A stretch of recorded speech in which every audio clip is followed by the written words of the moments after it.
Hello students, कैसे हैं आप सभी। आई होप आप सभी अच्छे होंगे। मैं ज्योति आप सभी का स्वागत करती हूं आपके अपने यूट्यूब चैनल जनवानी क्लासेस में, जहां पर हम पढ़ते हैं ग्रेजुएशन के लिए फिजिक्स एंड मैथमेटिक्स। आज की क्लास है हमारी बीएससी 5th सेमेस्टर मैथ्स की क्लास, जिसमें हमारी बुक चल रही थी नंबर एंड गेम थ्योरी वाली। तो इसमें हमारा चैप्टर फर्स्ट लास्ट टर्न पे कंप्लीट हो चुका था।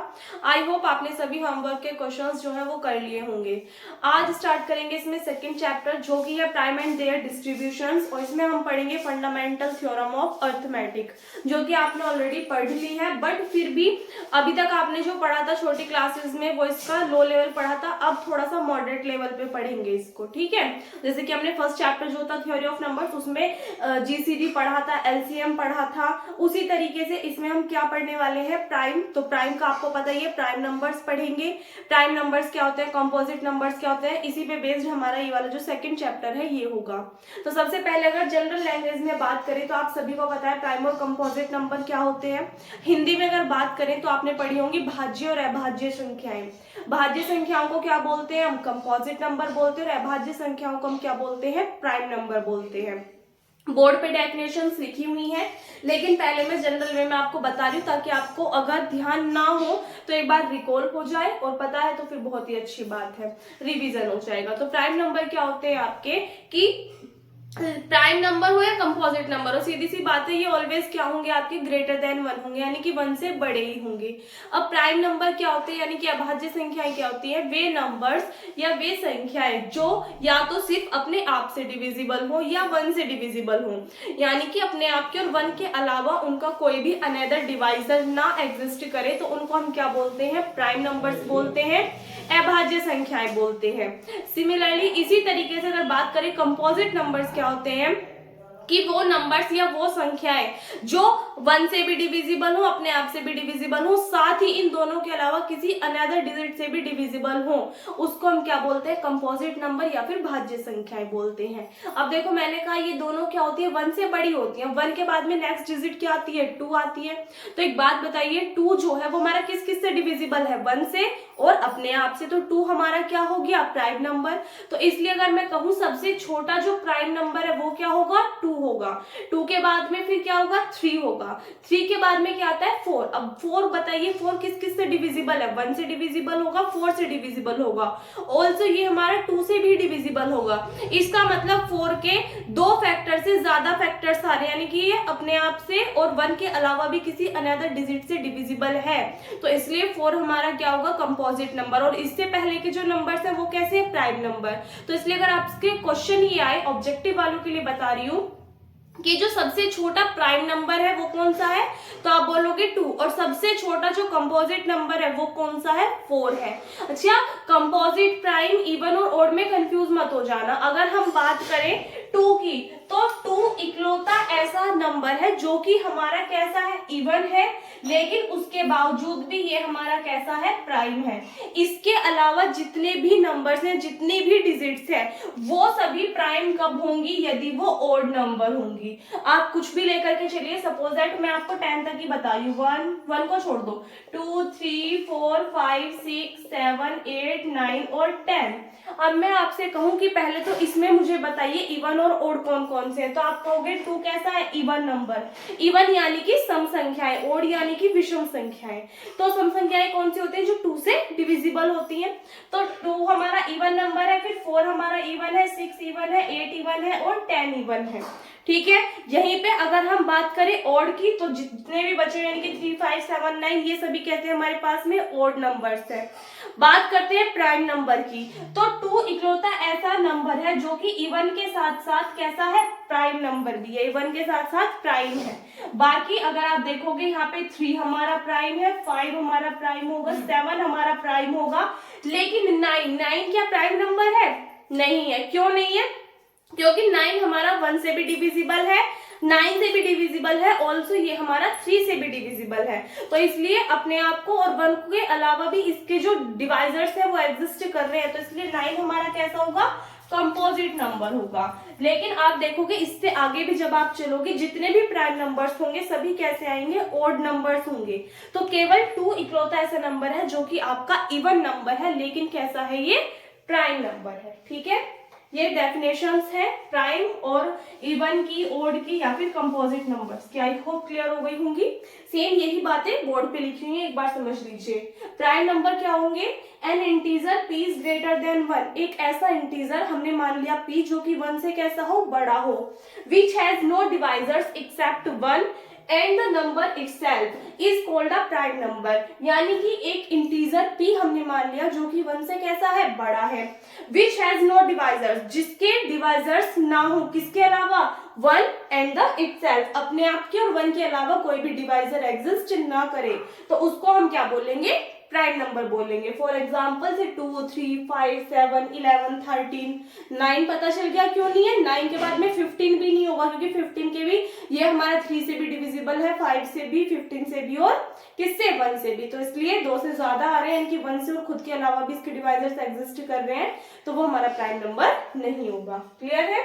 नोट में लिखा हुआ है 1 is not considered a prime, यानी कि 1 को हम प्राइम नंबर कंसिडर नहीं करेंगे, बिकॉज डेफिनेशन में पहले मैं लिखा चुकी हूँ कि जो प्राइम नंबर p हमने लेट किया है कोई भी इंटीजर, वो ऑलवेज ग्रेटर देन होगा किससे, 1 से, यानी कि हमेशा 1 से कैसा होगा, बड़ा होगा। नेक्स्ट बात करते हैं कंपोजिट नंबर की। N integer greater than 1 is called a composite number if it is not a prime number, यानी कि कैसे भी आप कह सकते हो, इसमें डेफिनेशन में ये बात बोली गई है कि कोई भी ऐसा इंटीजर जो कि 1 से बड़ा हो और प्राइम ना हो, तो प्राइम जो नहीं होगा वो सीधी सी बात है क्या होगा, कंपोजिट होगा। तो इसलिए 1 से बड़ा कोई भी इंटीजर जो कि प्राइम नहीं है उसको हम क्या बोलेंगे, कंपोजिट बोलेंगे। या फिर आप बोल सकते हो which has a number of divisors, तो उसको हम क्या बोलेंगे, कंपोजिट नंबर बोलेंगे। इसके एग्जांपल की अगर बात करें 4, 6, 8, 20, 26, आपको पता है 4 के डिवाइजर्स एग्जिस्ट करेंगे 1 to 4, फिर 6 के भी करेंगे, 1 हो गया, 2 हो गया, 3 हो गया, ऑल्सो 6 हो गया, इसी तरीके से। नेक्स्ट में नोट है, 2 पॉइंट है आपको ध्यान रखने हैं। 4 इज स्मॉलेस्ट कंपोजिट नंबर, अभी बताया सबसे छोटा जो कंपोजिट नंबर है, यानी सबसे छोटी जो भाज्य संख्या है वो क्या होगी, 4 होगी। And 2 is smallest prime number, 2 क्या होगा, सबसे छोटा प्राइम नंबर, यानी कि सबसे छोटी अभाज्य संख्या होगी। और ऑल्सो 2 हमारे पास में एक ऐसा नंबर है, एक ऐसे डिजिट है, ऐसा इंटीजर है जो कि इवन है बट फिर भी कैसा है, प्राइम है। उसके बाद में है ट्विन प्राइम्स। ट्विन प्राइम्स क्या होंगे, 2 successive odd integer p and p plus 2 are called twin primes if p and p plus 2 are primes, यानी कि कोई भी 2 सक्सेसिव ऑड इंटीजर जो कि किस फॉर्म के है, p and p plus 2। अब p को हमने क्या माना था, प्राइम माना था, यानी कि कोई भी 2 सक्सेसिव का मतलब होता है कि कैसे हो रहे हैं, वो इंक्रीजिंग लेवल पे है, यानी कि एक सीक्वेंस में अरेंज है।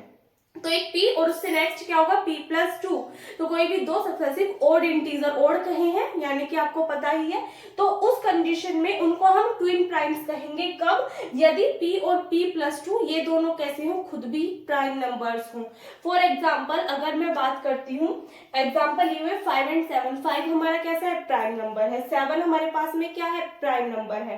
तो इन्होंने कहा है कि कोई भी 2 सक्सेसिव ओड इंटीजर p और p plus 2 भी हमारे पास में क्या कहलाएंगे, ट्विन प्राइम्स कहलाएंगे। यानी कि अगर हमने 2 नंबर्स का सेट लिया, 2 डिजिट्स का सेट लिया, फर्स्ट भी हमारी प्राइम है और इसमें सेकंड भी हमारी प्राइम है। ऑल्सो जो सेकंड है वो क्या होनी चाहिए, p plus 2, यानी कि जो हमने फर्स्ट डिजिट ली उसमें अगर आप 2 ऐड करोगे तो उसमें नेक्स्ट वाले डिजिट आनी चाहिए। 5 में 2 ऐड किया कितना आ गया, 7। तो इनको हम क्या बोलेंगे, सक्सेसिव, इनको हम क्या बोलेंगे, ट्विन प्राइम्स बोलेंगे। अगर मैं कहूँ 9 छोड़ दो, अगर मैं आपसे कहूँ 7 और 11, मैंने कहा 7 और 11 2 डिजिट्स हमने ले ली, क्या ये ट्विन प्राइम्स है या नहीं है, तो आप कहोगे यहाँ पे 7 तो हमारा प्राइम है, ऑल्सो 11 भी प्राइम है। लेकिन अगर हम 7 को p मानते हैं, क्या जो 11 है वो p plus 2 है, नहीं है। 7 में कितने ऐड कर रहे हो आप, 4 ऐड कर रहे हो, तब आपके पास में 11 आ रहा है। तो इसलिए ये जो पेयर है ये आपका ट्विन प्राइम्स नहीं होगा। इसी की जगह पे अगर हम 11 और 13 लेंगे तो ये हमारे ट्विन प्राइम्स कहलाएंगे, बिकॉज 11 भी प्राइम है और 13 भी प्राइम है। ऑल्सो अगर हमारे पास में 11 क्या हमने p मान लिया, तो इसमें अगर आप 2 ऐड करोगे तो p plus 2 यानी 11 plus 2 कितना आ जाएगा, 13। तो इस कंडीशन में हमारी कंडीशन क्या हो रही है, सेटिस्फाई हो रही है, तो इस पेयर को हम क्या बोलेंगे, ट्विन प्राइम्स बोलेंगे। क्लियर है बात, एक बार यहाँ तक नोट कीजिए फिर आगे चलते हैं। देखिएगा इसके बाद में एक थ्योरम है। थ्योरम का स्टेटमेंट क्या कहता है, there are infinitely many primes of the form 4n+3। यानी कि आपको शो करके क्या दिखाना है कि 4n+3 की फॉर्म के बहुत सारे क्या होंगे, प्राइम नंबर एग्जिस्ट करते हैं। अब देखो सबसे पहले बात करते हैं थ्योरम के प्रूफ की। एक तो ये वाली थ्योरम आपकी इंपॉर्टेंट है, इसके जस्ट बाद एक और है वो भी इंपॉर्टेंट है, और फिर फंडामेंटल थ्योरम है अर्थमेटिक की। इन तीनों में से हो सकता है कोई एक आपसे एग्जाम में पूछ ली जाए, तो इसलिए ध्यान से करनी है, ठीक है। आज थोड़ी सी तबीयत खराब है इसलिए कुछ बोर्ड पे कराऊंगी, कुछ आपको डायरेक्टली लिखा करके बताऊंगी। अगर कहीं पे कोई भी दिक्कत आए तो आप कमेंट सेक्शन में पूछ सकते हैं। देखो क्या करना है, हमें शो करना है कि 4n+3 की फॉर्म के कैसे होंगे, बहुत सारे इनफाइनाइटली जो प्राइम्स है वो एग्जिस्ट करेंगे। तो हम मान करके चलेंगे कि फाइनाइट नंबर ही क्या करते हैं, एग्जिस्ट करते हैं 4n+3 की फॉर्म के। जो प्राइम्स है वो सिर्फ कैसे है, फाइनाइट है। तो आप क्या मानोगे, इफ पॉसिबल यानी कि यदि संभव है, तो हमने मान लिया कि let number of primes of the form 4n+3 be finite. यानी कि हमने मान लिया 4n+3 की फॉर्म के जो भी प्राइम नंबर्स है वो कैसे है, फाइनाइट है। So let the prime be 3, 7, 11 Q. ये टर्म कहाँ से आई, सबसे पहले ध्यान दीजिएगा प्रूफ करते टाइम जो आपको दिया आप उसका कन्वर्स लेट कर लीजिए। प्रूफ हमें करना है कि 4n+3 की फॉर्म के इनफाइनाइटली प्राइम एग्जिस्ट करते हैं, तो हमने मान लिया कि क्या करते हैं, फाइनाइट प्राइम एग्जिस्ट करते हैं। अब देखो आपको क्वेश्चन में दिया हुआ है 4n+3। अगर मैं कहूं कि n क्या है, यहाँ पे नेचुरल नंबर को डिनोट कर रहा है, तो n की वैल्यू क्या होगी, 0, 1, 2, 3, 4, 5, 6। आप चाहे तो लिख भी सकते हो कि n इज इक्वल्स टू 0, 1, 2, 3। इस टाइप से टर्म्स हमारी इंक्रीज होंगी, कह सकते हैं। अब यहाँ पे देखो अगर आप n के प्लेस पे 0 पुट करते हो तो क्या मिलेगा आपको, 3। अगर आप 1 पुट करते हो तो 4 1 जा 4, 3 7। अगर आप 2 पुट करते हो तो 2 4 जा 8 और 3 11। इसी तरीके से आगे टर्म्स आगे इंक्रीज होती चली जाएंगी और कहाँ तक एग्जिस्ट करेंगी, हमने मान लिया, देखो हमने माना है कि फाइनाइट नंबर एग्जिस्ट करेंगे, ठीक है, फाइनाइट प्राइम एग्जिस्ट करेंगे 4n+3 की फॉर्म के। तो इसलिए हमने मान लिया कि फाइनाइट है, तो हमने माना कि वो फाइनाइट नंबर क्या है, क्यू। यानी कि अगर हम फाइनाइट मान करके चले तो हमें पता होनी चाहिए कि कहाँ तक एग्जिस्ट कर रहे हैं। तो हमने मान लिया अपने पास से कि जो सबसे बड़ा प्राइम नंबर है वो क्या है, क्यू है। निकाल तो हम सकते नहीं, लेकिन हमने मान लिया कि सबसे बड़ा जो प्राइम नंबर है वो क्या होगा, क्यू होगा। किस फॉर्म का, 4n+3 की फॉर्म का। Let A be the product of all primes of the form 4n+3। हमने मान लिया ए क्या है, प्रोडक्ट है 4n+3 की फॉर्म के जितने भी प्राइम्स हैं। अभी हम प्राइम निकाल करके लेके आए 3, 7, 11 कहाँ तक गए, क्यू तक एग्जिस्ट करे। तो हमने कहा ए क्या है, उनका प्रोडक्ट है। तो ए प्रोडक्ट होने का मतलब क्या है, यहाँ पे चाहे आप बीच में कॉमास लगा लो, ठीक है। तो हमने मान लिया ए किसके इक्वल होगा, इन सभी प्राइम नंबर्स के प्रोडक्ट के इक्वल होगा, क्योंकि हमने माना कि ए क्या है, प्रोडक्ट है इन सभी प्राइम नंबर्स का। यहाँ तक तो आप कर ही लोगे। इसके बाद में नेक्स्ट स्टेप आपको लेट करना है कि हमने मान लिया बी किस फॉर्म का है, 4n-1 की फॉर्म का है। बी को क्या मानोगे, 4n-1। इसको मान लिया हमने इक्वेशन नंबर फर्स्ट। अब यहाँ पे जो बी की वैल्यू होगी वो कैसी होगी, ऑलवेज ग्रेटर देन 1 होगी। क्यों होगी, देखो अगर आपने ए की वैल्यू 0 पुट करी तो आपके पास में क्या आएगा, -1 आ जाएगा। -1 आने का मतलब क्या है कि निगेटिव में चली गई, जबकि हमें शो करके क्या दिखाना है, हमें जो अकॉर्डिंग टू दिस थ्योरम हमें दिखाना है कि 4n+3 के फॉर्म के जो प्राइम नंबर्स है वो एग्जिस्ट करते हैं इनफाइनाइटली। तो 4n+3 के अकॉर्डिंग अगर हम लेकर के चलेंगे तो -1 तो बहुत छोटे हो जाएगा, तो -1 तो हमें लेना ही नहीं, क्योंकि इस फॉर्म के अगर हमने देखे तो प्राइम नंबर्स कौन कौन से आ रहे हैं, 3, 7, 11। तो -1 तो है ही नहीं, तो इसका मतलब 0 तो होगी नहीं वैल्यू। 1 पुट करोगे तो 4 1 जा 4, 4 -1 कितना आ गया, 3। इसका मतलब बी की वैल्यू हमारे पास 3 हो सकती है। हाँ जी हो सकती है।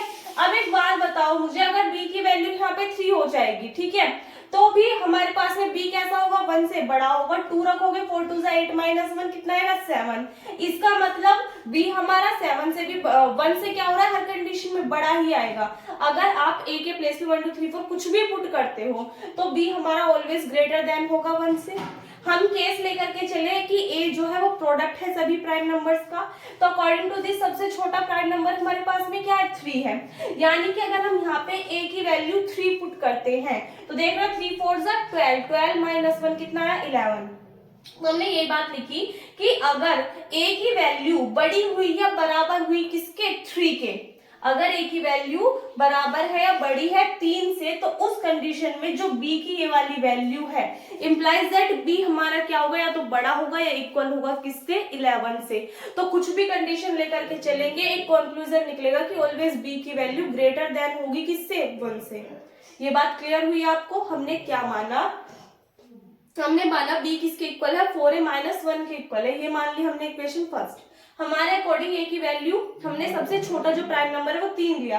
हमने कहा अगर हम a की वैल्यू या तो 3 ले रहे हैं, 3 से बड़ी ले रहे हैं, कोई भी नंबर 7 ले लो, 11 ले लो, कुछ भी ले लो, तो उस कंडीशन में जब यहाँ पे आप वैल्यू पुट करोगे, देखो अगर हम 3 पुट करते हैं तो हमें क्या मिल रहा है, 11। तो इसका मतलब b की वैल्यू या तो 11 के इक्वल होगी। अगर 7 ले लेते तो 7 4 28-1 27, या फिर 11 से कैसी होगी, बड़ी होगी। तो हमने ये कंडीशन ली है कि कुछ भी आए लेकिन 1 से तो ऑलवेज कैसा होगा, b बड़ा ही होगा। तो हमने ये वाली कंडीशन ली कि अगर a की value greater than is equals to 3 है तो b की value greater than is equals to होगी किससे, 11 से। सबसे छोटे वाले टर्म के लिए हमने माना है यहाँ पे। क्लियर है। By fundamental theorem b can be expressed as product of primes. जो फंडामेंटल थ्योरम होती है वो क्या कहती है कि जो b है उसको हम किस फॉर्म में लिख सकते हैं, प्राइम नंबर्स के प्रोडक्ट की फॉर्म में लिख सकते हैं। तो हमने मान लिया कि प्राइम नंबर्स क्या है, p1 p2 p3, कहां तक गए टर्म्स, pr तक, क्योंकि हमने माने कि फाइनाइट एग्जिस्ट कर रहे हैं। तो हमने माना b किसके इक्वल आ गया, p1 into p2 into p3, कहां तक जाएंगे टर्म्स, pr तक। इसको ऐड कर लो आप क्या, इक्वेशन नंबर सेकंड।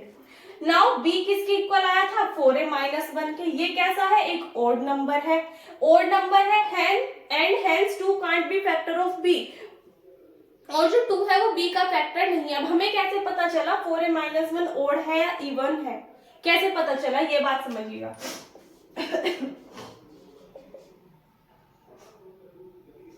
4a-1 हमें पता लगाना है। हमने यहाँ पे लिखा है कि 4a-1 कैसा है, ओड है। कैसे पता चला हमें, देखो मैंने कहा a की वैल्यू हमने यहाँ पे पुट करके देखी, हमने देखा b ऑलवेज कैसा होगा, ग्रेटर देन होगा किससे, 1 से। इसका मतलब क्या है कि अगर हम यहाँ पे a की वैल्यू 3 ले रहे हैं या 3 से बड़ी ले रहे हैं, देखो अगर a की वैल्यू हमने 3 ले ली तो 3 4 12-1 11। मान लो आपने 1 ही लिया, 4-1 3, 2 लिया, 2 4 8-1 7, 3 लिया, 3 4 12-1 11, 4 लिया, 4 4 16-1 कितने हो गए, 15। यानी कि कुछ भी कंडीशन आप लेकर के चल रहे हो, a की वैल्यू आप कुछ भी पुट कर रहे हो, सभी कंडीशंस में इसकी जो वैल्यू है सॉल्व करके वो कैसा आ रहा है आपके पास में, ओड नंबर आ रहा है। मान लो 4 हमारे पास में इवन नंबर है, अगर इवन नंबर में से आप 1 को माइनस करते हो तो ऑलवेज आपके पास में क्या आएगा, वही सीधी सी बात है, ओड नंबर ही आएगा, ऑड नंबर ही आएगा। तो इसीलिए हमने यहाँ पे लिखा कि जो 4a-1 है वो कैसा है, ओड है। इसीलिए अगर कोई भी ओड नंबर है तो 2 क्या होता है, हमारा इवन नंबर होता है। तो कोई भी ओड नंबर है वो मल्टीपल थोड़ी हो सकता है इवन नंबर का, यानी कोई भी विषम संख्या सम संख्या का मल्टीपल तो हो नहीं सकती। तो ये चीज हमने लिखी है कि अगर 4a-1 ओड है so hence 2 can't be factor of b, यानी कि 2 जो है वो b का फैक्टर नहीं हो सकता। क्यों, क्योंकि ये ओड है। अगर मैं कहूँ आपके पास में 3 है, 5 है, 7 है, 11 है, 13 है, कुछ भी है, सभी कैसे हैं आपके पास में, ओड नंबर्स हैं। मैं कहूँ क्या इनमें से कोई भी 2 का फैक्टर होगा, नहीं होगा। बाकी आप कुछ भी ले लो, 15 ले लो, 17 ले लो, 25 ले लो, किसी में भी आपका 2 एग्जिस्ट नहीं करेगा, यानी कोई भी 2 का फैक्टर नहीं, किसी का फैक्टर जो है वो 2 नहीं होगा। तो इसलिए हमने ये बात कही कि this is odd, so hence 2 can't be factor of b। So in a sense every prime factor in RHS of 2 is odd। तो इसका मतलब हम क्या कह सकते हैं कि इक्वेशन 2 में RHS में जो भी फैक्टर्स हैं वो कैसे हैं, ओड है। हमने क्या लिखा, every prime factor.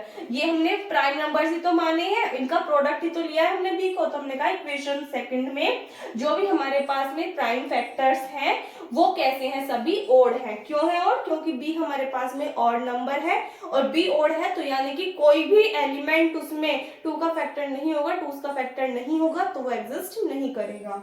So each of P1, P2, PR यानी कि जो टर्म्स है is of the form 4n+1 और 4n+3। तो इसका मतलब क्या है कि ये जो टर्म्स है ये किस फॉर्म की होंगी, या तो 4n+1 के फॉर्म की होंगी या 4n+3 के फॉर्म की होंगी। अब देखो 4n+2 क्यों नहीं लिया हमने यहाँ पे, अगर आप 4n+2 लोगे तो किसी भी टर्म में आप 2 ऐड करोगे। मान लो आपके पास में 3 है, 3 में आपने 2 ऐड किया, कितना मिलेगा आपको, 5 मिलेगा। 1 है, आप उसको छोड़ो, यहाँ पे देखो 3 छोड़ दो, हमारे पास में 4 है। 4 कैसे, इवन नंबर, इवन नंबर में अगर आप 2 ऐड करोगे, किसी भी इवन नंबर में 2 ऐड करोगे तो आपके पास में क्या आएगा, ऑलवेज एक इवन नंबर ही तो आएगा, ओड नंबर थोड़ी आ जाएगा। तो इसका मतलब अगर हम ये लेकर के चल रहे हैं कि 4n+1 लिया हमने, 4n+2 लिया, 4n+3 लिया, इनमें से आप देखोगे जो 2, 4, 6 वाली टर्म्स है वो तो सभी कैसे होंगे, इवन नंबर्स होंगे, जबकि हमें लेना है कि b कैसा है, एक ऑड नंबर है। तो इसीलिए हमने कहा कि जो हमारे पास में प्रोडक्ट है सभी प्राइम्स का, वो या तो Pn+1 की फॉर्म का होगा या Pn+3 की फॉर्म का होगा, ये बात हमने कही। लेकिन एक बात बताइए, अगर हमने कहा कि 4n+1 की फॉर्म का होगा तो जरा वैल्यूज पुट करना, अगर n की वैल्यू 0 रखोगे कितना मिलेगा, 1। अगर n की वैल्यू आप क्या पुट करते हो, 2 पुट करते हो तो कितना मिलेगा, 2 4 8 और 1, अच्छा एक सेकेंड, 0 पुट किया तो 1 आ गया, 1 पुट करोगे तो आपके पास में क्या आएगा, 5 आ जाएगा, 2 पुट करोगे तो आपके पास में क्या आएगा, 9 आएगा। इसके बाद में अगर आप 3 पुट करोगे तो कितना आएगा, 13। इस टाइप से टर्म्स हमारी इंक्रीज होती रहेंगी। तो एक बात बताइए, जितनी भी टर्म्स आ रही हैं वो सभी कैसी है हमारे पास में, और तो है, लेकिन क्या वो प्राइम नंबर है, क्या ये प्राइम नंबर है। आप देखोगे इसके अंदर सीरीज के 1 भी एग्जिस्ट कर गया, 9 भी एग्जिस्ट कर गया, ना तो 1 हमारा प्राइम होता है ना ही 9 हमारा प्राइम होता है। और हमें शो करना है कि 4n+3 की फॉर्म के इनफाइनाइटली बहुत सारे प्राइम्स एग्जिस्ट करते हैं, जबकि 4n+1 वाली कंडीशन प्राइम कंडीशन को सेटिस्फाई नहीं करती, यानी कि जो प्राइम नंबर्स होते हैं उनकी कंडीशन को सेटिस्फाई नहीं करी। इनमें हमें क्या मिल रहा है, कंपोजिट नंबर भी मिल रहे हैं। तो इसलिए 4n+1 तो क्या नहीं हो सकता हमारा, जो है इस फॉर्म का, यानी कि जो हमारे पास में प्रोडक्ट है ये 4n+1 की फॉर्म का तो हो ही नहीं सकता। 2 का हमने इसलिए कैंसिल कर दिया क्योंकि 2 कैसा है, इवन नंबर है। तो बचा कौन सा, 3 वाला। देखो 3 के लिए सॉल्व करके देख लो, 0 पुट करोगे तो 3 मिलेगा, 1 पुट करोगे तो आपको 7 मिलेगा, 2 पुट करोगे तो 11 मिलेगा। यानी कि सभी टर्म्स आपको ऐसी मिलेंगी जो कि कैसी होंगे, प्राइम नंबर होंगे, कोई भी कंपोजिट नंबर एग्जिस्ट नहीं करेंगे। तो इसका मतलब हम इसको तो बोल सकते हैं कि 4n+3 जो है वो मतलब ये जो प्रोडक्ट है वो 4n+3 की फॉर्म को हो सकता है, लेकिन 4n+1 नहीं बोल सकते। और हमने यहाँ पे लिया है कि ये किस फॉर्म का होगा, 4n+1 और 4n+3 की फॉर्म का होगा। एक बार सारा दोबारा से रिकॉल करा रही हूँ। सबसे पहले क्या करोगे, देखिएगा, सबसे पहले आप क्या राइट करोगे कि हमने मान लिया कि यदि संभव है तो हमने माना कि 4n+3 की फॉर्म के फाइनाइट नंबर्स क्या करते हैं, एग्जिस्ट करते हैं, यानी कि फाइनाइट यानी कि 4n+3 जो है वो फाइनाइटली बहुत सारे प्राइम नंबर्स जो है उनको कंसिस्ट करता है, ठीक है। इसलिए हमने माना कि अगर हम n की वैल्यू 0 1 2 3 4 रखते हैं तो उस कंडीशन में जो प्राइम नंबर्स होंगे वो क्या क्या होंगे, 3 होंगे, 7 होंगे, 11 होंगे, क्योंकि हमने माना है कि वो फाइनाइटली होंगे। तो हमने मान लिया कि कहाँ तक एग्जिस्ट करेंगे, क्यू तक एग्जिस्ट करेंगे। क्यू है क्या है, सबसे बड़ा हमारे पास में प्राइम नंबर हमने मान लिया। उसके बाद में हमने लिखा कि यदि हमने माना कि ए क्या है, प्रोडक्ट है सभी प्राइम्स का, तो ए किसके इक्वल आ जाएगा, इन सभी प्राइम्स के प्रोडक्ट के इक्वल आ जाएगा।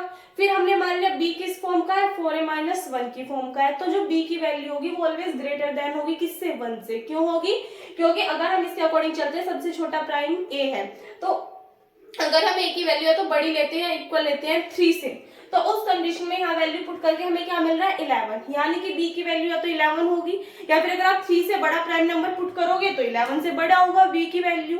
तो कुछ भी केस हो तो बी की वैल्यू ऑलवेज ग्रेटर देन होगी किससे, 1 से। सो बाय फंडामेंटल थ्योरम हम बी को एक्सप्रेस कर सकते हैं किस फॉर्म में, सभी प्राइम्स के प्रोडक्ट की। तो हमने माना कि सभी प्राइम्स जो है वो किस फॉर्म के, P1 P2 P3 P4, और चूंकि हमने माना है कि फाइनाइट नंबर्स एग्जिस्ट करते हैं 4n+3 की फॉर्म के, तो हमने माना ही प्राइम कहाँ तक एग्जिस्ट कर रहे हैं, PR तक। ये हमने मान ली इक्वेशन सेकंड। अब हमने कहा कि यहाँ पे अगर हमने देखा कि जो 4a-1 है ये किस फॉर्म का होगा, तो हमने देखा ये ओड होगा। ओड क्यों होगा, क्योंकि हम जब भी ये सभी वैल्यूज पुट करते जा रही हो कि यहाँ पे a कैसा है, एक प्राइम नंबर है, a कैसा है, प्राइम नंबर। 4 आप देखो 4 कैसा है, इवन नंबर, किसी भी इवन नंबर में आप प्राइम नंबर की मल्टीप्लाई कर लो या कंपोजिट नंबर की मल्टीप्लाई कर दो, लेकिन जब आप उसमें से 1 को सब्सट्रैक्ट करोगे तो आपको ऑलवेज क्या मिलेगा, एक क्या मिलेगा, ओड नंबर मिलेगा। इसलिए हमने लिखा कि 4a-1 ओड है। कैसे पता चला, क्योंकि a हमारे पास में कैसा है, प्राइम नंबर। देखो अगर आपने प्राइम नंबर 3 मान लो या 2 मान लो, 2 लिया तो 2 4 8-1 कितना हो गया, 7 हो गया। अगर आपने 3 लिया तो 3 4 12-1 11 हो गया। 4 लिया तो 15 हो गया। कुछ भी लोगे आप प्राइम नंबर, जब आप उसकी 4 में मल्टीप्लाई करोगे, माइनस कर दोगे 1, तो ऑलवेज आपको क्या मिलेगा, एक ओड नंबर मिलेगा। ओड नंबर मिलेगा तो ओड नंबर जो होता है वो 2 का कभी भी फैक्टर नहीं होता, तो इसलिए हमने कहा कि 2 can't be factor of b, यानी कि जो 2 है वो b का फैक्टर नहीं हो सकता। क्यों नहीं हो सकता, क्योंकि b हमारा ओड है। ओड कैसे पता चला, इस कंडीशन के थ्रू पता चला। सो हम कह सकते हैं कि every prime factor in RHS of 2 is odd, यानी कि जो प्रत्येक प्राइम फैक्टर होगा इक्वेशन 2 के RHS में, RHS कौन सी होगी, ये वाली साइड, वो कैसा होगा, ओड होगा। So each of P1 P2 P3 कहां तक एग्जिस्ट करेंगे, PR तक, इज ऑफ द फॉर्म, ये किस फॉर्म के होंगे, या तो 4n+1 की फॉर्म के होंगे या 4n+3 की फॉर्म के होंगे। क्यों, क्योंकि हमने कहा है कि 4n-1 कैसा है, 4a-1 कैसा है, ओड है। ओड है तो इसलिए ओड वाली कंडीशंस लेकर चलोगे, या तो 4n+1 की फॉर्म का होगा या 4n+3 की फॉर्म का होगा।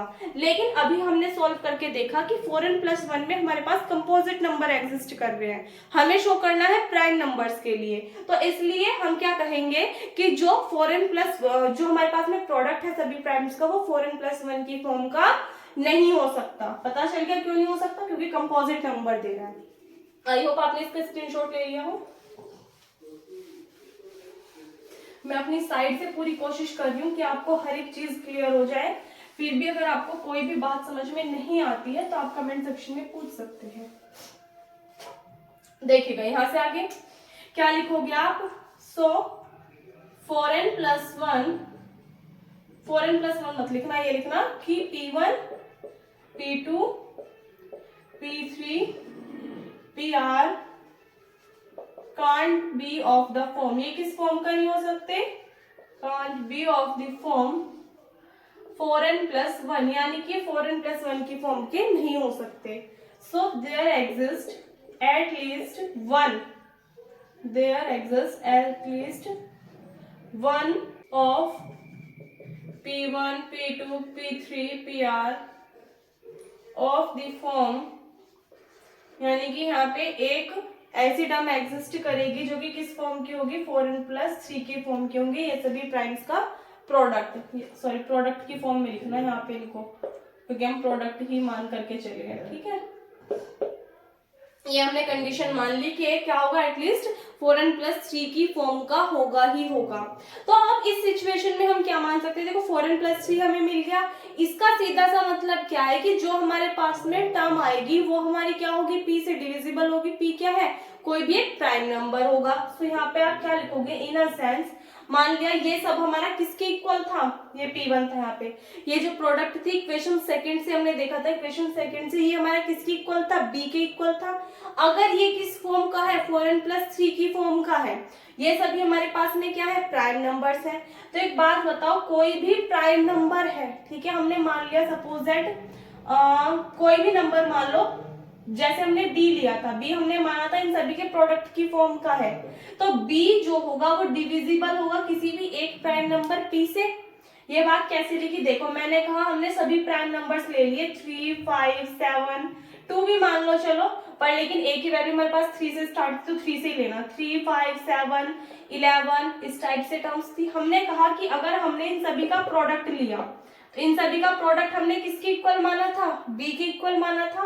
तो हमने कहा ये सभी जो b है, ये वैसे तो हमने a की वैल्यू मानी थी, अगर हम b की बात करें, b को हमने किसके इक्वल माना था, P1 into P2 into P3 इस टाइप से PR, ये सब माना था। अगर ये सभी प्राइम है, तो मैं इसमें आपको कंडीशन बता रही हूँ कि ये सभी मान लो प्राइम है, और एक प्राइम नंबर आपने अपने पास से ले लिया 3, ठीक है, तो इसका मतलब क्या होगा कि ये इसको कैंसिल करेगा, या फिर 3 ना होकर के यहाँ पे हो सकता है 11 हो, तो ये इसको कैंसिल करेगा, यानी कि there exist at least one prime, वहां पे एक ऐसा प्राइम होगा जो कि डिविजिबल होगा किसी भी प्राइम नंबर से। ये हम कह सकते हैं क्योंकि सभी प्राइम नंबर्स कैसे हैं, प्रोडक्ट की फॉर्म में है। तो इसलिए हमने लिखा कि अगर इनका प्रोडक्ट जो है वो किस फॉर्म का है, 4n+3 की फॉर्म का है। तो उस कंडीशन में जो b है, b क्या था, इन सभी प्राइम्स का प्रोडक्ट था, वो डिविजिबल होगा किससे, p से।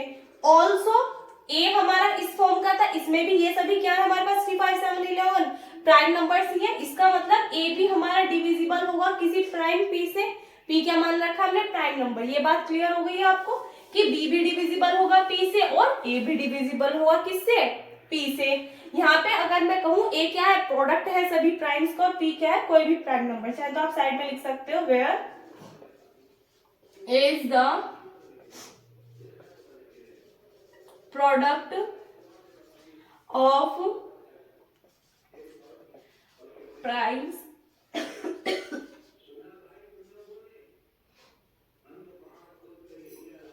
And p be any prime. ठीक है, ये कंडीशन हमने मान ली। अब यहाँ पे देखो, अगर हम ये कंडीशन लेकर के चले तो हम कह सकते हैं कि अगर हम a में किसी भी एलिमेंट की मल्टीप्लाई कर दे, मान लिया हमने 4 की मल्टीप्लाई कर दी है, तो यहाँ पे अब भी क्या प्राइम नंबर्स ही है, प्राइम नंबर्स का प्रोडक्ट है, तो इसका मतलब ये भी हमारा डिविजिबल होगा किससे, p से।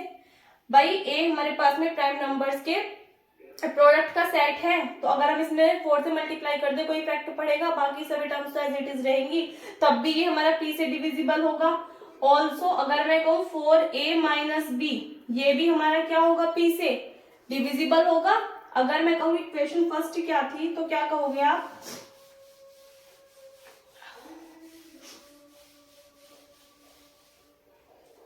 फ्रॉम इक्वेशन फर्स्ट हमारे पास में क्या थी, अगर आपको याद हो, b किसके इक्वल था, 4a - 1 के। सो इम्प्लाइज दैट यहाँ से 4a, ये b इधर चला जाएगा, तो ये -1 इधर आके +1 हो जाएगा। 4a - b किसके इक्वल होगा, 1 के। तो यहाँ पे अगर आप 1 की वैल्यू 4a - b की वैल्यू पुट करते हो 1, तो आप कहोगे कि 1 जो है वो डिविजिबल होगा किससे, p से। p क्या है, प्राइम नंबर। 1 क्या है हमारे पास में, देखो 1 तो हमारे पास में प्राइम नंबर है ही नहीं। 1 क्या प्राइम नंबर है, नहीं है, क्योंकि प्राइम नंबर क्या होते हैं, 1 से बड़े होते हैं, 1 से बड़े होते हैं, 1 को कंसीडर नहीं करते एज अ प्राइम।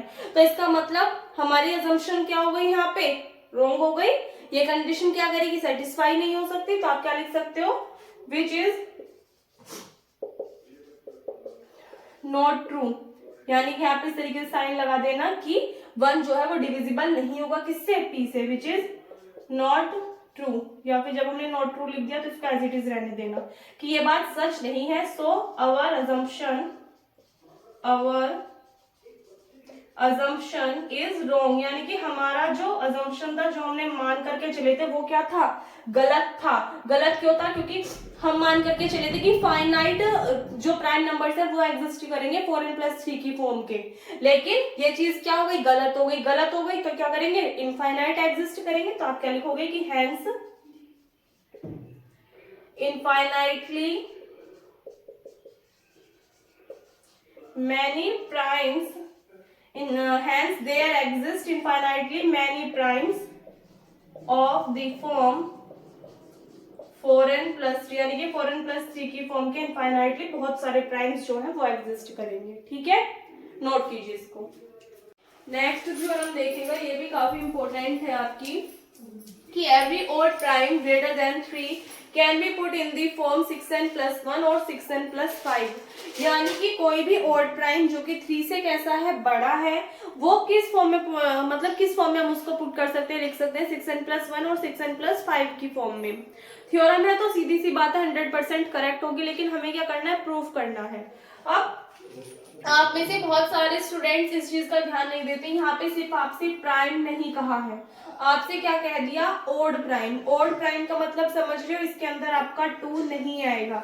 हमें पता है प्राइम नंबर जो होते हैं वो हमारे कहाँ से स्टार्ट होते हैं, 2 से स्टार्ट होते हैं, लेकिन मैंने आपको बताया 2 इकलौता ऐसा प्राइम है जो कि कैसा है, इवन है। इसके अलावा बाकी जितने भी प्राइम है सभी कैसे मिलेंगे आपको, ओड मिलेंगे। तो इन्होंने कहा है कि एवरी ओड प्राइम, यानी कि प्रत्येक ओड प्राइम, यानी कि इवन प्राइम 2 को आपको नहीं लेना है। ठीक है, तो इन्होंने कहा है कि वो क्या होगा, 3 से बड़ा, हर एक ओड प्राइम जो कि 3 से बड़ा, यानी कि आपको 3 भी नहीं लेना, 3 से आगे, यानी कि 5, 7, 11 कुछ भी हो, तो उनको हम किस फॉर्म में पुट कर सकते हैं, 6n+1 और 6n+5 की फॉर्म में। अब जो चीज हमें शो करनी है उसको ही हम क्या करते हैं, लेट करते हैं। तो यहाँ पे आप क्या लिखोगे, प्रूफ करोगे जब कि let n be any odd prime. हमने क्या माना, n क्या है, कोई भी एक ऑड प्राइम है। इन अ सेंस n जो होगा वो ग्रेटर देन होगा किससे, 3 से, यानी कि n की जो वैल्यू है वो 3 से कैसी होगी, बड़ी होगी। एक बात बताओ, अगर मैं आपसे पूछूं डिवीजन, यूक्लिड डिवीजन एल्गोरिथम की जो थ्योरम का स्टेटमेंट है वो क्या कहता है, a is to b q plus r. ये फॉर्मूला आप सभी ने पढ़ा होगा, a divided b divisor q quotient r remainder. यानी कि जब भी हम किसी टर्म से किसी टर्म को डिवाइड करते हैं तो उस कंडीशन में आपके पास में क्या आता है, 3-4 चीजें होती हैं। एक तो वो टर्म जिसको डिवाइड करते हैं, एक वो टर्म जिससे डिवाइड करते हैं, एक वो टर्म जितने टाइम्स डिवाइड करते हैं, एक डिवाइड करने के बाद में जो रिमाइंडर बचता है। तो यानी कि ये हमारे पास में a की वैल्यू होती है, b की वैल्यू होती है, क्वोशिएंट होता है q, और ये हमारे पास में रिमाइंडर होता है यानी कि r। आपने देखा होगा अगर यहाँ पे 4 होता है तो कंप्लीटली कट जाती है, इसका मतलब इसकी वैल्यू 0 भी हो सकती है। अब इस केस में इसकी वैल्यू क्या आई है, 2 से कम आई है, यानी कि r की जो वैल्यू है या तो वो क्या होगी, 0 से बड़ी होगी, 0 से बड़ी होगी या 0 के इक्वल होगी, या फिर r की वैल्यू इस b से कैसी होगी, छोटी होगी। क्यों, क्योंकि अगर मान लो यहाँ 3 आ जाता तो 2 1 जा 2 फिर से चल जाती डिवाइड। इसका मतलब यहाँ पे जो r है, रिमाइंडर है, वो कैसा होना चाहिए, b से तो छोटा होना चाहिए और 0 के इक्वल भी हो सकता है, या फिर 0 से कैसा होगा, बड़ा होगा, माइनस में तो नहीं आएगा। ये हमारे पास में थ्योरम है। ये क्यों बता रही हूँ, इसके यूज से ही आपका क्वेश्चन होगा, अदरवाइज नहीं होगा। जब भी आपको इस टाइप का कोई भी क्वेश्चन दिखे तो वो आपका किस फॉर्म में गिवन होगा, एक टर्म आप लेट करोगे, इन्होंने कहा एवरी ऑड प्राइम। तो ये किसकी बात हो गई, ए की बात हो गई, किसकी बात हो गई, ए की। किस फॉर्म का है, 6n+1 6n+5, इससे आगे भी आपको कोई टर्म वो दे सकता था। तो इसमें आपको देखना है कॉन्स्टेंटली टर्म कौन सी चल रही है, तो वो आप देखोगे 6, यानी कि बी क्यू में जो आपका बी होगा वो ऑलवेज इक्वल होगा हर कंडीशन के लिए, यानी कि एवरी ऑड इंटीजर जिस भी फॉर्म का आप पुट करोगे उसमें 6n जो है वो जरूर एग्जिस्ट करेगा। इसका मतलब b की वैल्यू कंफर्म होती है जो कि आपको क्वेश्चन से मिलेगी। तो b की वैल्यू क्या मिल जाएगी, आपको 6 मिल जाएगी। रिमाइंडर आपको बता दिया, 0 तो आपके पास में है, यानी 0 से या तो बड़ा हुआ है 0 से छोटा, और b से क्या, सॉरी 0 से बड़ा है 0 के इक्वल, और b से क्या होगा, छोटा। b की वैल्यू आपको मिल गई, इसका मतलब 6 से कैसा होगा, छोटा होगा, बट 6 के इक्वल नहीं होगा। ये बात अगर आपको समझ में आ गई होगी तो थ्योरम समझ में आ जाएगी, नहीं समझ में आई तो पूछ लेना या फिर दोबारा से वीडियो थोड़ा बैक करके देख लेना। हमने कहा n कोई भी ऑड प्राइम है जो कि बड़ा होगा किससे, 3 से। ऑल्सो क्वेश्चन में हमें गिवन है 6n+1 6n+5, गिवन दैट क्या दिया हुआ है आपको कि every odd prime greater than 3 can be put in the form, किस फॉर्म में पुट कर सकते हैं हम इसको, 6n+1 या फिर 6n+5 की फॉर्म में। सो वी हैव, हमारे पास में b की जो वैल्यू है वो क्या मिल जाएगी, 6 मिल जाएगी, ठीक है। n दे रखा है, a की जगह पे n है तो b की जगह पे आप कुछ भी मान सकते हो, b मत मान लो, q मान लो, k मान लो, सॉरी k मान लो, कुछ भी मान लो। अगर बुक के अकॉर्डिंग बात करूं तो यहाँ पे k माना हुआ है। अगर आपको नहीं मानना तो आप मान लो a कोई भी ऑड प्राइम है और b की वैल्यू है 6, तो a is b q plus r से सोल्व हो जाएगा, ठीक है। कंफ्यूज मत हो जाना कि n और k क्या दे दिया, ये a है और ये b है। तो k की वैल्यू 6 आ गई इन अ सेंस, अगर k 6 है, अगर मैं कहूं n और k के लिए फॉर्मूला क्या बनेगा तो आप कहोगे n इज क्यू के प्लस आर। तो जो r की वैल्यू है वो भी बताई, ग्रेटर देन इज होगी 0 से और लेस देन होगी किससे, b से, और b की वैल्यू क्या है हमारे पास में 6, यानी कि 6 से छोटी होगी और r से 0 के इक्वल होगी, 0 से बड़ी होगी।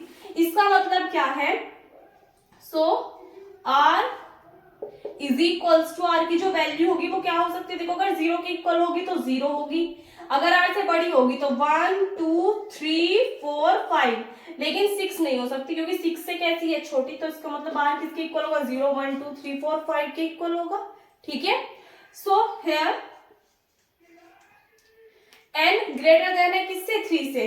वी हैव, हमें पता है, यहां पे लिखना n be any odd prime जो कि हमने मान लिया कि n इज ग्रेटर देन 3। यहाँ पे लिखना we have n is equals to k q plus r. ठीक है, वी हैव n किसके इक्वल होगा, k into q plus r के इक्वल होगा। ये हमें चीज पता है, इसलिए हमने लिख दिया कि we have n is equals to k q plus r, क्यों, क्योंकि हमारी थ्योरम होती है। अब इसके अकॉर्डिंग अगर हम चले तो आप एक बात बताइए, n की वैल्यू क्या होगी। अगर r आपका 0 होगा तो k की वैल्यू हमें पता है फिक्स है 6 है, तो 6 प्लस 0 कितना मिलेगा आपको, 6q मिलेगा। क्वेश्चन में n दे रखा है। अच्छा, एक सेकंड रुकिएगा, इन्होंने आपको 6n प्लस 1 और 6n प्लस 5 की फॉर्म का दे रखा है। चलो कोई बात नहीं, एक काम करो, इसको a मान लो। क्या मान लोगे इसको, a। सिर्फ लेट करने में दिक्कत है, बाकी कुछ भी नहीं। हमने मान लिया a, अब कोई दिक्कत नहीं है, ये हमने मान लिया, इसको मान लेना यहाँ पे n। क्या मान लोगे, n। अब कोई कंफ्यूजन नहीं है, हमने मान लिया ये हमारे पास में थ्योरम का स्टेटमेंट है। कुछ नहीं, बस जो नोटेशन है वो चेंज कर रखे हैं। तो सपोज दैट अगर हम बात करें a की वैल्यू हम निकालें, क्योंकि a हमें चाहिए कोई भी ओड जो भी हमारे पास में ओड प्राइम है। तो यहाँ पे देखो k की वैल्यू कितनी है, 6, तो 6n, r की वैल्यू 0 पुट करोगे तो ये मिलेगा। मैं कहूँ 6n, r की वैल्यू 1 रखोगे तो ये मिलेगा, 2 पुट करोगे तो ये मिलेगा, 3 पुट करोगे तो ये मिलेगा, 4 पुट करोगे तो ये मिलेगा, और 5 पुट करोगे तो आपको ये मिलेगा। So a is equals to this. ठीक है, यानी कि a की वैल्यू हमारे पास में क्या हो सकती है, ये हो सकती है।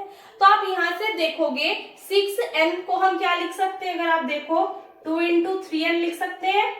यहाँ पे 6n प्लस 1 तो एज इट इज रहेगा, इसको हम 2 कॉमन ले लो तो 3n प्लस 1 लिख सकते हैं, ये हमारे पास में एज इट इज रहेगा। अच्छा नहीं हो जाएगा ये पर, लेकिन ये 3 का मल्टीपल होगा, इसको एज इट इज रखो।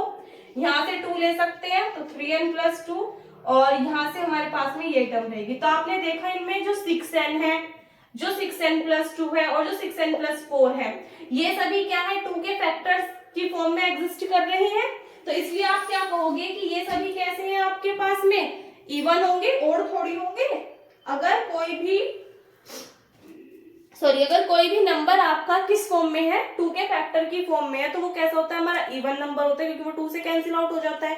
भाई इवन नंबर क्या होता है, सम संख्या है, वो नंबर जो 2 से इजीली डिविजिबल हो। तो ये सभी 2 से डिविजिबल होंगे, तो ये तो ओड होंगे नहीं, और हमें क्या चाहिए, ओड प्राइम चाहिए। क्या चाहिए, odd prime.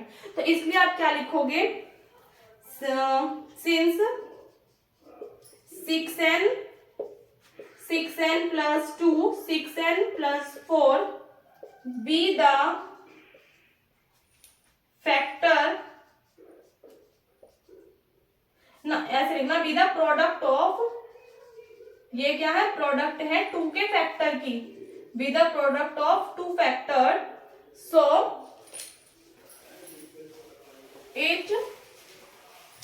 these are not prime, not odd prime, यानी कि ये क्या नहीं हो सकते, ओड प्राइम नहीं हो सकते। सो आप एंड में क्या लिखोगे कि हैंस 6n प्लस, कौन कौन से बचे देखो, 6n plus 1, 6n plus 3 and 6n plus 5, 6n plus 1, 6n plus 3 और 6n प्लस 5। ऑल्सो यहाँ पे देखो, अगर हम यहाँ पे देखें 6n प्लस 3, तो यहाँ पे आप इसको लिख सकते हो किस फॉर्म में, 3 इंटू 6n प्लस 1 की फॉर्म में। एक बात तो हमसे क्या कहा है कि जो ओड प्राइम है वो 3 से कैसा होना चाहिए, बड़ा होना चाहिए। 3 से बड़े होने का मतलब हम ये वाली कंडीशन भी नहीं लेकर के चल सकते। ऑल्सो यहाँ पे पहले एक लाइन लिख देना कि also 6n plus 3 is not consider as a odd prime greater than 3. So hence कौन कौन से बचे आपके पास, 6n प्लस 1 और 6n plus 5 are the, so hence ऐसे लिखना जो आपसे क्वेश्चन का उसके according, hence odd prime greater than 3 can be put